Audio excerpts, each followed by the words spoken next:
Olá, pessoal. Eu sou Chen Dong.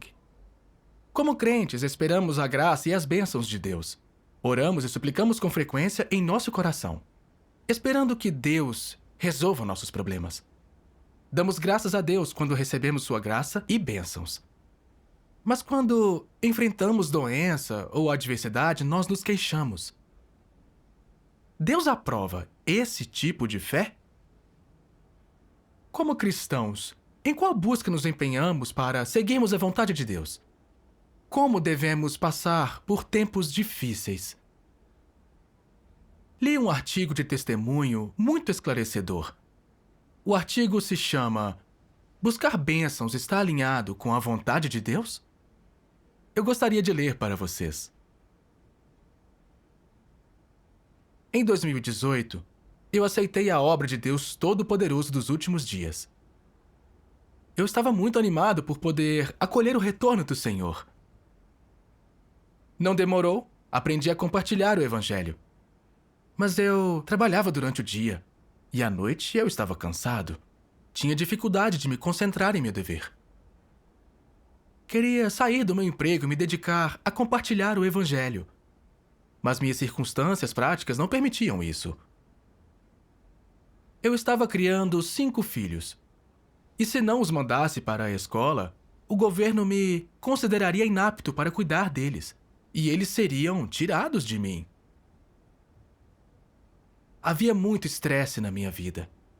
Mas eu sabia que, como um ser criado, por maior que fossem as dificuldades, eu tinha que cumprir o meu dever. Em 2019, tornei-me um líder de igreja e meus dias ficaram mais corridos. Decidi reduzir meus dias de trabalho de 6 a 4 dias por semana. Fiquei muito feliz com essa decisão. Achei que talvez Deus me abençoasse pelos meus sacrifícios. Embora não estivesse ganhando muito por causa da redução em meus horários, minha vida não sofreu um grande impacto, visto que tudo estava correndo bem e não tínhamos nenhum problema de saúde nem outros problemas. Achei que a minha vida estava em paz, porque recebia o que eu merecia, já que me despendia por Deus. Estava muito feliz por ter mais tempo para o meu dever. Mas, então tudo isso mudou em 2021, quando a pandemia irrompeu. O lucro do salão de beleza que eu administrava despencou por causa da pandemia. A renda não pagava nem o aluguel. Assim, não tive escolha senão ir para uma loja mais barata, mas que precisava de reformas. Encontrei um construtor para me ajudar. Mas depois de algumas semanas, ele disse que meu projeto levaria muito tempo, que ele estava muito ocupado e sem funcionários. Por isso, teria que parar de trabalhar comigo. Meus vizinhos e clientes descobriram o que estava acontecendo e disseram que se a loja não ficasse pronta, eu pagaria aluguel por 2 lugares, o que seria muito caro. Como isso podia estar acontecendo com um crente?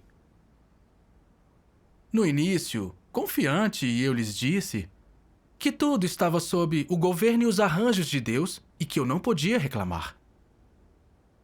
Depois, encontrei outro construtor, mas ele também desistiu do projeto por causa de problemas de saúde.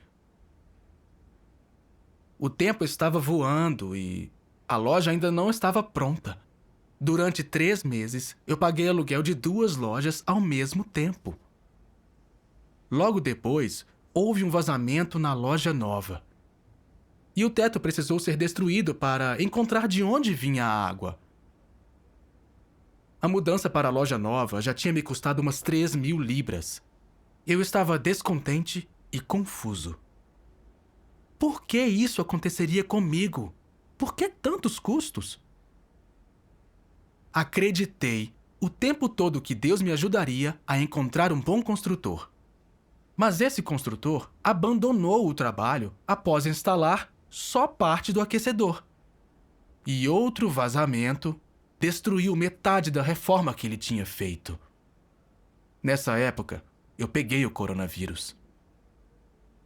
comecei a me queixar. Por que Deus estava permitindo que isso acontecesse? Eu estava cumprindo um dever na igreja e tinha reduzido meu tempo de trabalho. Por que eu enfrentava tantas dificuldades? Meu coração estava cheio de queixas. Depois disso, não fui muito consciente em relação ao meu dever.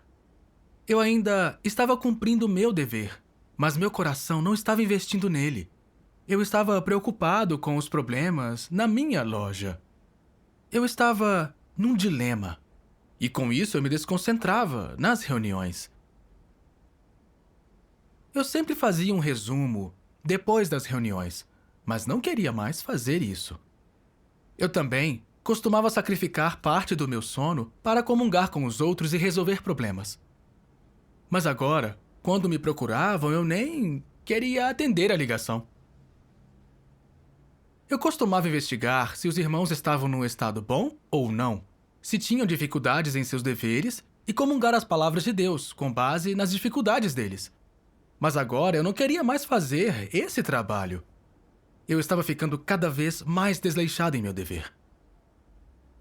Um dia, uma líder superior me disse que eu precisava assumir minhas responsabilidades e organizar reuniões para os novos membros da igreja e regá-los corretamente, para que nenhum se perdesse. Eu resisti muito ao arranjo dela. Se fizesse assim, eu não teria tempo para cuidar das coisas em casa. Eu queria passar meu tempo livre com a família e amigos. Satisfazer mais a carne. Caí num estado ainda pior e não quis fazer meu dever nem ler as palavras de Deus. Antes eu acordava cedo para ler as palavras de Deus e ouvir as recitações delas. Mas agora eu não queria mais acordar cedo, nem ler as palavras de Deus, porque eu não tinha sido abençoado pelos meus esforços e por causa de tantos obstáculos. Eu não sabia o que comungar nas reuniões. Eu fingia que tudo estava caminhando bem, para assim, pelo menos manter minha posição na igreja. E eu comecei a ser desonesto no meu dever. Quando alguém me perguntava como eu estava indo, eu dizia que tinha terminado algo que eu não tinha feito, enganando meus irmãos. Essa minha atitude se devia ao fato de Deus não ter me abençoado e ter permitido as dificuldades. Eu não estava demonstrando reverência por Deus, muito menos o estava adorando. Eu estava num estado terrível. Por isso contei à líder o que eu estava passando. Ela me deu esta passagem das palavras de Deus. Enquanto passam por provações, é normal que as pessoas estejam fracas ou tenham negatividade dentro delas, que lhes falte clareza quanto à vontade de Deus ou quanto à senda para a prática.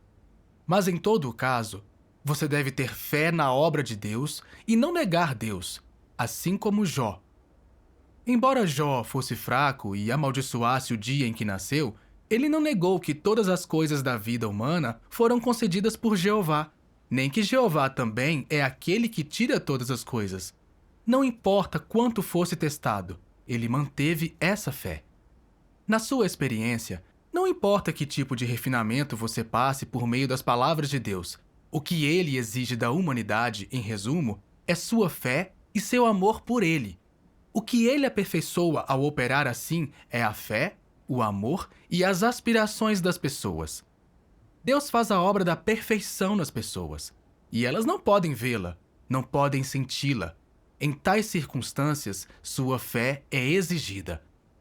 A fé das pessoas é exigida quando algo não pode ser visto a olho nu, e sua fé é exigida quando você não consegue abrir mão de suas próprias noções. Quando você não tem clareza a respeito da obra de Deus, o que é exigido de você é ter fé e assumir uma posição firme e dar testemunho. As palavras de Deus me mostraram que eu não tinha nenhum entendimento da intenção de Deus naquilo que eu estava passando. Desesperançoso e desolado, eu duvidava da soberania de Deus. Mas eu continuava alegando que eu era um seguidor devoto de Deus. Quando meus negócios estavam bem e eu tinha saúde, achava que Deus tinha me abençoado e que eu podia dar mais de mim por Ele. Quando enfrentei apuros e dificuldades na vida, eu comecei a culpá-lo. Como isso era ter fé?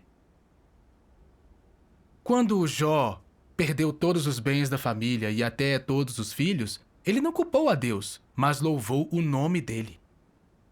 Quando a esposa quis fazê-lo vacilar na fé, ele a denunciou como mulher tola, dizendo: receberemos de Deus o bem e não receberemos o mal. Jó não era transacional, nem exigente em sua fé em Deus. Na bênção ou no desastre, ele se submetia a Deus. Jó tinha fé genuína em Deus. Senti que eu não podia me equiparar a ele. Quando uma adversidade após a outra surgiu na minha vida, senti insatisfação. As pessoas me perguntavam por que tais coisas aconteciam comigo, um crente. E embora eu alegasse que tudo estava ótimo, comecei a vacilar no meu coração e a duvidar do governo de Deus. Através da experiência de Jó, percebi que Satanás atacava-me por meio das coisas que as pessoas diziam, tentando me levar a negar a Deus. Não tive nenhum testemunho nessa experiência. Tornei-me piada de Satanás. Eu estava cheio de vergonha e remorso por ter agido assim. Mais tarde, li mais algumas passagens das palavras de Deus. Nas experiências de vida das pessoas, elas geralmente pensam em si mesmas. Eu abandonei minha família e minha carreira para Deus. E o que Ele me deu? Devo fazer as contas e confirmar. Recebi alguma bênção recentemente? Eu dei muito durante esse período. Corri e sofri muito. Deus me deu alguma promessa em troca? Ele se lembrou das minhas boas ações? Qual será o meu fim? Posso receber as bênçãos de Deus? Toda pessoa constantemente faz tais cálculos em seu coração, e elas fazem exigências a Deus que trazem em si suas motivações, ambições e uma mentalidade transacional. Isto quer dizer que, em seu coração, o homem está constantemente colocando Deus à prova, constantemente concebendo planos sobre Deus e constantemente argumentando a favor de seu próprio fim individual com Deus e tentando extrair uma declaração de Deus, vendo se Deus pode ou não dar a ele o que ele quer. Ao mesmo tempo em que busca a Deus, o homem não trata Deus como Deus. O homem sempre tentou fazer acordos com Deus, fazendo exigências incessantes a ele e até mesmo pressionando-o a cada passo, tentando tomar 1 quilômetro depois de receber 1 centímetro. Ao mesmo tempo em que tenta fazer acordos com Deus, o homem também discute com ele. E há até mesmo pessoas que, quando as provações lhes sobrevêm ou se encontram em certas situações, frequentemente se tornam fracas, passivas e negligentes em sua obra e cheias de reclamações sobre Deus. Desde o tempo em que o homem começou a acreditar em Deus, ele tem considerado que Deus é uma cornucópia, um canivete suíço, e considera-se o maior credor de Deus, como se tentar receber bênçãos e promessas de Deus fosse seu direito intrínseco e obrigação, enquanto a responsabilidade de Deus fosse proteger e cuidar do homem e prover para ele. Essa é a compreensão básica da crença em Deus de todos aqueles que acreditam em Deus. E tal é sua compreensão mais profunda do conceito de crença em Deus. Da natureza e essência do homem à sua busca subjetiva, não há nada que se relacione ao temor de Deus. O objetivo do homem em acreditar em Deus não poderia ter nada a ver com a adoração a Deus. Ou seja, o homem nunca considerou nem entendeu que a crença em Deus requer temer e adorar a Deus. À luz de tais condições, a essência do homem é óbvia. Qual é essa essência? É que o coração do homem é malicioso, abriga traição e engano, não ama a equidade e a justiça, nem o que é positivo e é desprezível e ganancioso. O coração do homem não poderia estar mais fechado para Deus. Ele não o entregou absolutamente a Deus. Deus nunca viu o verdadeiro coração do homem, nem jamais foi adorado pelo homem. Não importa quão grande seja o preço que Deus paga, ou quanta obra ele executa, ou quanto ele provê ao homem, o homem permanece cego e totalmente indiferente a tudo isso. O homem nunca entregou seu coração a Deus. Ele só quer se importar com seu próprio coração, tomar suas próprias decisões, cujo significado implícito é que o homem não quer seguir o caminho de temer a Deus e se desviar do mal, nem de obedecer à soberania e arranjos de Deus, nem quer adorar a Deus como Deus. Tal é o estado do homem hoje. Não importa como são provados, a fidelidade dos que têm Deus no coração permanece imutável. Mas aqueles que não têm Deus no coração, quando a obra de Deus não é vantajosa para sua carne, mudam sua visão de Deus e até se afastam de Deus. Assim são os que não resistirão firmemente no final, que buscam somente as bênçãos de Deus e não têm desejo de se despender por Deus e se dedicar a Ele. Essas pessoas torpes serão expulsas quando a obra de Deus chegar ao fim e são indignas de qualquer compaixão. Os que não têm humanidade são incapazes de amar verdadeiramente a Deus. Quando o ambiente é protegido e seguro, ou quando há lucros a serem feitos, eles são totalmente obedientes a Deus. Mas quando o que desejam é ameaçado ou definitivamente recusado, eles imediatamente se revoltam. Da noite para o dia, podem passar de pessoas sorridentes e de bom coração para assassinos repulsivos e ferozes, que subitamente tratam o benfeitor de ontem como inimigo mortal, sem mais nem menos. Se esses demônios não forem expulsos, esses demônios que matariam sem piscar os olhos, eles não se tornariam um perigo oculto? As palavras de Deus me mostraram o que se escondia no fundo do meu coração. Eu não acreditava para me submeter e adorá-lo, mas para ter a graça e as bênçãos de Deus. Reduzir meu tempo de trabalho e salário para cumprir um dever foi só para ser mais abençoado. Tudo de que desisti foi só para fazer um trato com Deus, não por fé e amor verdadeiros.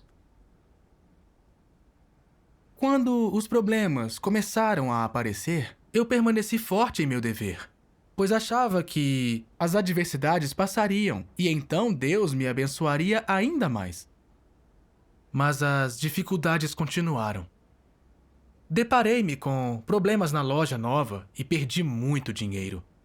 Eu não tinha mais nenhuma motivação para cumprir o meu dever. E comecei a culpar a Deus. Fiz sacrifícios e me esforcei. Então por que Deus não me abençoava? Sem as bênçãos de Deus, eu não queria mais trabalhar tanto por Deus como antes. Só queria pensar mais em meu conforto. Meu jeito de pensar estava sob ataque das adversidades constantes.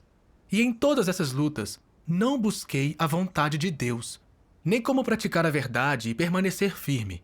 Em vez disso, tentei achar jeitos de resolver sozinho minhas dificuldades e até agir superficialmente em meu dever. Deus não estava no meu coração. Com minha atitude em relação ao meu dever e a Deus, vi que eu não era um seguidor verdadeiro de Deus.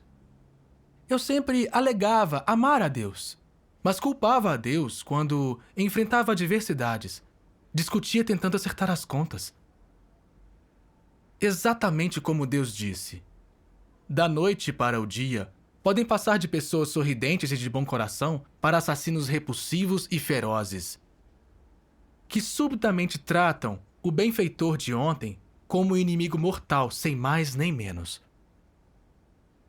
Meu comportamento era igual ao que Deus desnuda em suas palavras.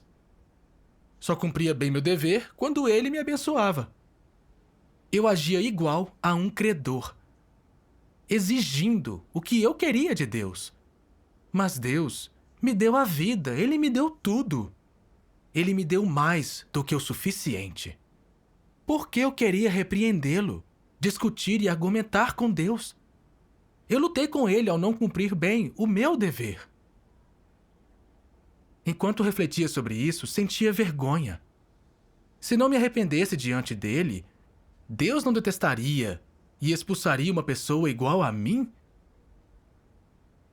Fiz uma oração a Deus. Deus, eu careço de consciência. Já desfrutei tanto da tua graça, mas continuo exigindo coisas de ti. Quando meus desejos não são realizados, eu fico negativo. Deus, vi meu rosto verdadeiro e me desprezo. Por favor, ajuda-me para que eu possa mudar essas buscas equivocadas. Depois disso, li isto nas palavras de Deus. O que você busca é ser capaz de ter paz depois de crer em Deus, que suas crianças estejam livres de doenças, que seu marido tenha um bom emprego, que seu filho encontre uma boa esposa, que sua filha encontre um marido decente, que seus bois e cavalos arem bem o solo, que tenha um ano de clima bom para suas colheitas. É isso que você busca. Sua busca visa tão somente viver com conforto, que nenhum acidente sobrevenha à sua família, que os ventos passem ao largo, que sua face não seja tocada pela areia, que as colheitas de sua família não sejam inundadas, que você não seja atingido por nenhum desastre. Em suma, você busca viver no abraço de Deus, viver em um ninho aconchegante. Um covarde como você, que sempre busca a carne, você tem um coração? Tem um espírito? Você não é uma besta? Eu lhe dou o caminho verdadeiro sem pedir nada em troca, mas você não busca. Você é mesmo alguém que crê em Deus? Eu lhe concedo vida humana real, mas você não busca. No que você se diferencia de um porco ou de um cão? Todos os humanos corruptos vivem para si mesmos, cada um por si, e o diabo pega quem fica por último. Esse é o resumo da natureza do homem. As pessoas creem em Deus por causa de si mesmas. Quando renunciam a coisas e se despendem para Deus, elas fazem isso a fim de serem abençoadas. E quando são fiéis a Ele, fazem isso a fim de serem recompensadas. Em suma, tudo é feito para o propósito de ser abençoado, recompensado e entrar no reino dos céus. Na sociedade, as pessoas trabalham por seu próprio benefício, e na casa de Deus, elas cumprem um dever a fim de ser abençoadas. É para ganhar bênçãos que as pessoas se desfazem de tudo e conseguem suportar muito sofrimento. Não há melhor evidência da natureza satânica do homem. As palavras de Deus mostraram como eu era desprezível. Eu era controlado pela ideia de cada um por si. Eu achava que tinha que me beneficiar com tudo o que fazia, e não fazia o que não me desse benefícios. Esse tipo de filosofia estava gravado no meu coração e me levava sempre a viver para mim mesmo. Até minha fé e meus sacrifícios por Deus serviam a esse objetivo: ser abençoado.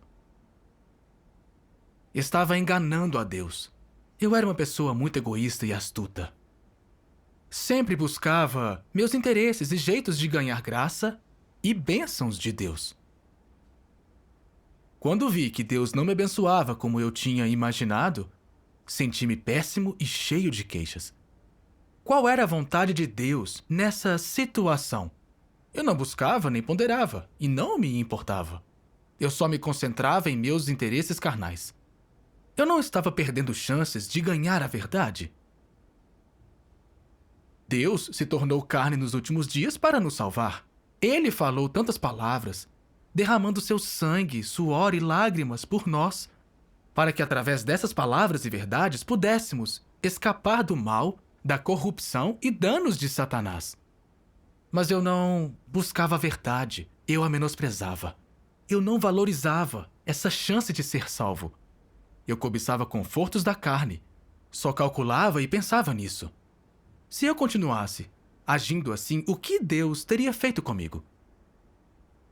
Eu teria sido excluído e destruído.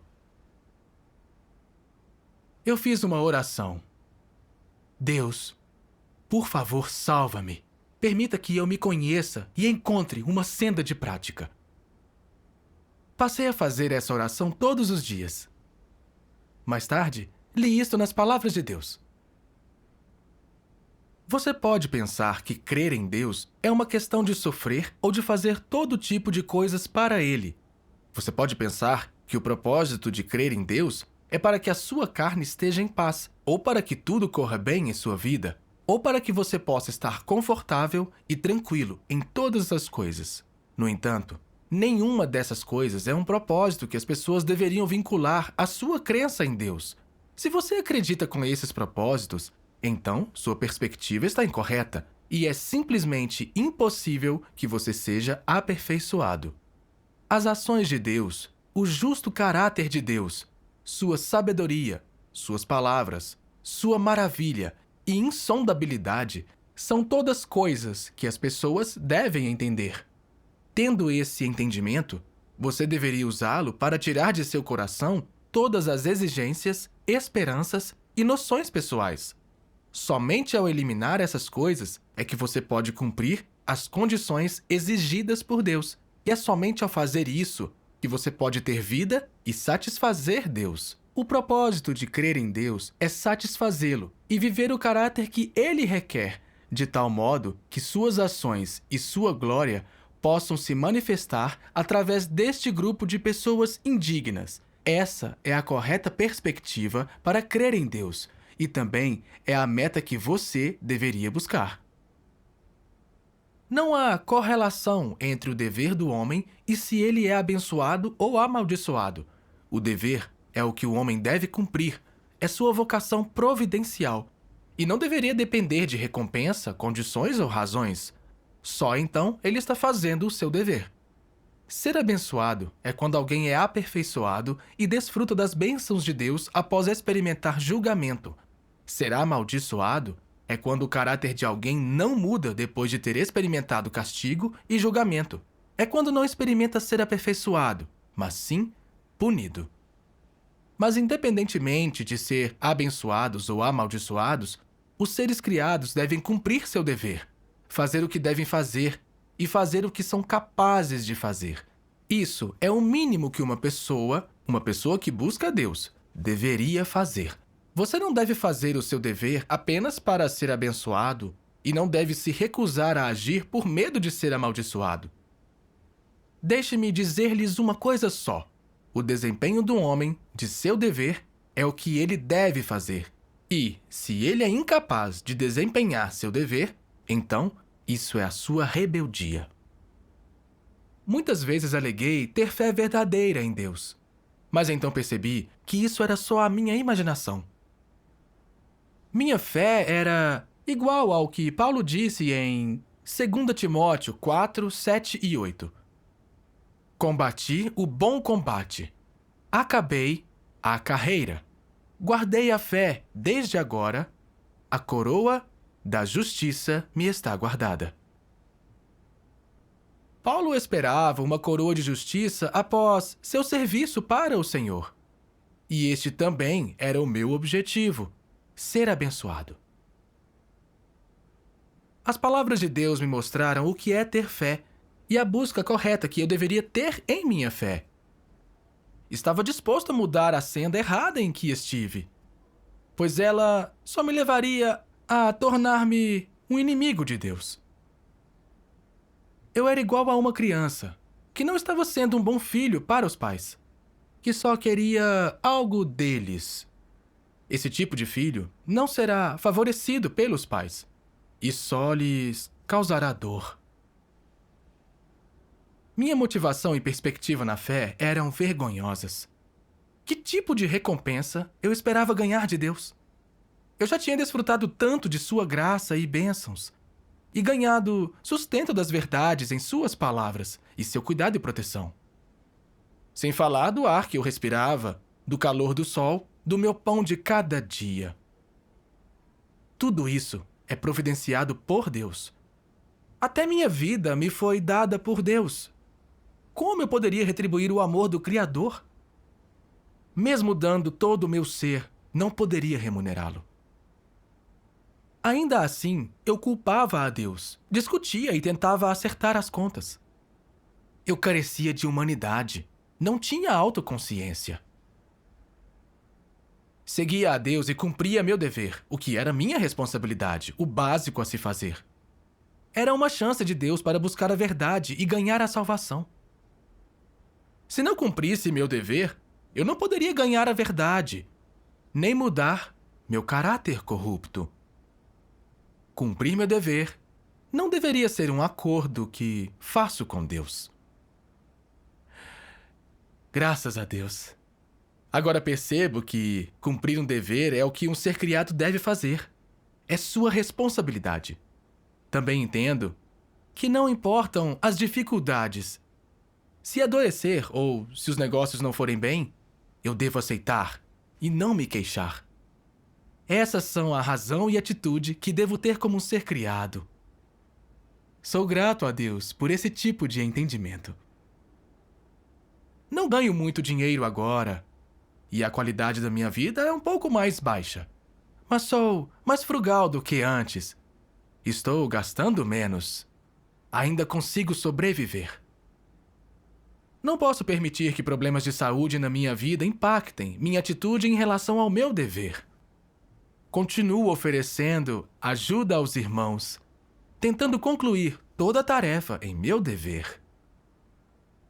A experiência dessa situação me mostrou como eu era vil e egoísta. E me deu entendimento da minha perspectiva errada na minha busca e fé. Alcancei tudo isso graças à orientação das palavras de Deus. Graças a Deus. O artigo termina aqui. Espero que lhe tenha sido útil. Obrigado por assistir. Até a próxima.